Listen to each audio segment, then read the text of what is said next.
y responde de este modo. Gabriel Ventajal es uno de los expertos que mejor conoce esta historia, porque ayer Hezbollah atacó con drones y atacó un centro militar en Israel y provocó al menos, creo que 4 soldados muertos, todos 19 años, y muchos más heridos. ¿Qué tal, Gabriel? Gracias por el contacto. ¿Cómo estás?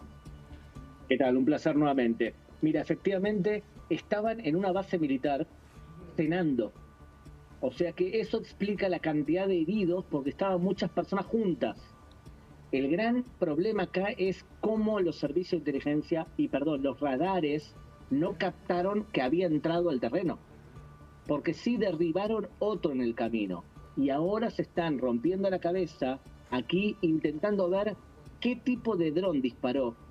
Hasta qué punto los engañó el dron, porque pudo haber viajado, por ejemplo, muy bajito, de tal forma que no sea captable. Por la cúpula de hierro y por el resto de los radares, ¿no?, que tiene el Estado de Israel. Y los aviones, porque había aviones en el aire también, intentando detectarlo. O sea que puede ser que le hayan encontrado una vuelta para poder atacar sin ser detectado. Todavía es temprano para saberlo, y también supongo que si van a descubrir cómo lo hizo Hezbollah, no lo van a anunciar, porque sería una forma de decirle, sigan haciendo ese tipo de atentado, fíjense el éxito que tuvieron.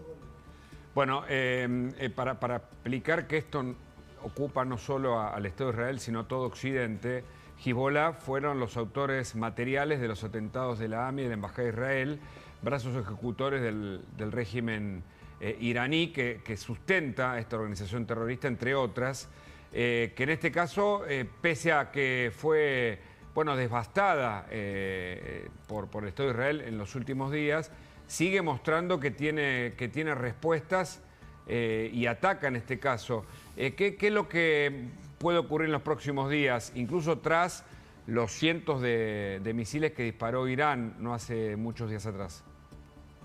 Claro, la principal crítica del gobierno de Israel ahora es por qué dejó de atacar en las profundidades de Hezbollah. ¿Por qué después del tema de los Vipers y después del tema de los walkie-talkies y después de haber matado a Hassan Nasrallah, el líder de Hezbollah, por qué bajaron la intensidad? Puede ser que bajaron la intensidad porque están preparando algo más fuerte en Irán. Y puede ser también que tenga que ver con Joe Biden, que Joe Biden empezó a exigirle a Israel que no quiere ver tantas casas destruidas en época electoral en Beirut. Entonces puede ser que venga por ahí. Pero también en el Líbano hay otro problema, Hugo, y es que las fuerzas de la ONU y UNIFIL se mantienen en la frontera, en la zona que dominaba Hezbollah, y Hezbollah lo que hizo fue meterles túneles al lado de las bases militares.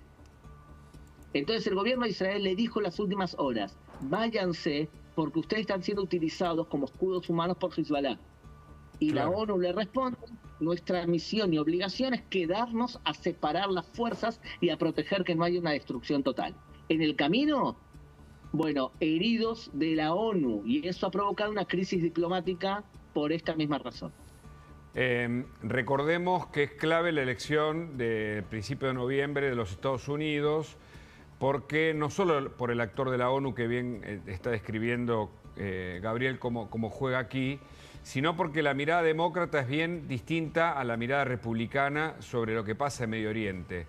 Y para decir algo más, para que vos lo amplíes, Gabriel, Irán, que es socio de Rusia, y basta con ver la reunión del otro día del presidente de Irán con Putin, tiene además sociedades comerciales con China y es como los grandes poderosos que quieren destruir en gran medida Occidente, empezando por el Estado de Israel, y de este lado, por supuesto, está Argentina, muy aliada con el Estado de Israel, está Estados Unidos, que tiene una visión por momentos contradictoria respecto a este tema, aunque ahora está enviando ayuda, ¿no?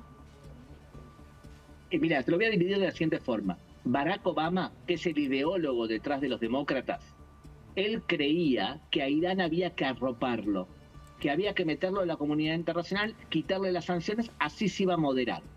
Donald Trump pensaba que a Irán había que darle palos. Entonces, entre las dos visiones, Joe Biden no es tan inocente como Barack Obama. Claro. Pero Kamala Harris es una alumna de Obama, quizás con menos capacidad intelectual. Entonces, ante ese momento, Biden tiene una duda, Biden sí quiere que los ayatolas sean atacados. Y mientras que eso ocurre, Donald Trump todo el tiempo instiga al gobierno, dice: ustedes son los débiles, ustedes no protegen a sus aliados, Israel tiene derecho a defenderse. En esta ventana es que estamos ahora. Pero lo que decías era exacto.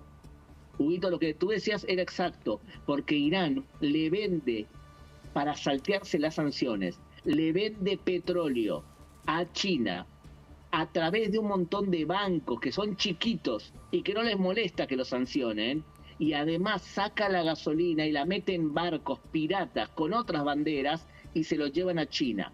Ahora todo el mundo está pendiente de que si hay una acción bélica en Irán, dañe el precio del petróleo. Claro, claro. Así como el Estado de Israel se defendió de Hamás y casi que lo desarticuló al volver a la Franja de Gaza luego de haberse retirado en 2005, del mismo modo intenta hacerlo con Hezbollah, porque también, como pasa con Hamás, tienen túneles. Pude estar hace algunos días en esa frontera. Es muy impresionante, por más que el ejército israelí esté muy ocupando toda esa zona, es muy difícil desarticular a Hezbollah porque es como el brazo armado o tal vez el ejecutor más importante que tiene Irán en este momento, ¿no? Totalmente. Calcularle que tenían, cuando empezó esta guerra, 200.000 cohetes, de los cuales partes eran misiles. Además tenían drones, como vimos estos días.